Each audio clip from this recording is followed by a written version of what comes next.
Hi, I'm Sherry from Whole Circle Studio, and welcome back to the Greenhouse Garden Block of the Month and Sew Along. I'm so happy you've been sewing along with us.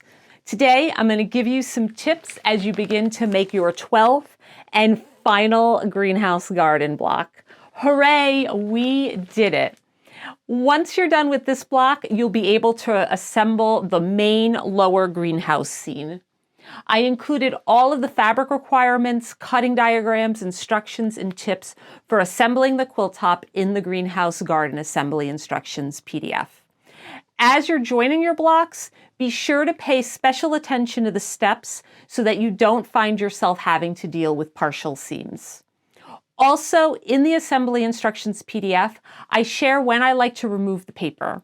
Depending on which layout you're working on, this varies. If you're making the quilt with the mullions or the sashing as shown here, I prefer to remove all my paper on my blocks before I start piecing those blocks together.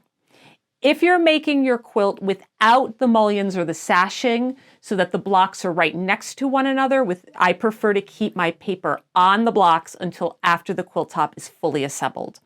I find that I'm more accurate with piecing by using the dots on the paper pieces to align the seams when joining the blocks. Let me give you some tips for paper removal. When you're ready to take your paper off your fabric, here's a few tips. First of all, be patient. I always like to put on a movie or TV or listen to a podcast and grab my favorite drink when I'm removing paper. Also, a pair of tweezers, good tweezers, makes it easier to get out those smaller pieces of paper. I'll link below to my favorite pair of tweezers. Once all the paper is removed, be sure to give your block a really good press. Pressing it with a hot iron on a wool pressing mat and a tailor's clapper really helps get those seams nice and flat. I can't wait to see your final block and quilts come together. Thanks again for being here and for sewing with us throughout the entire Greenhouse Garden Sew Along. I've loved seeing your progress, and please be sure to continue to share using the Greenhouse Garden hashtags found on the pattern and tag me at Whole Circle Studios so I can see your post.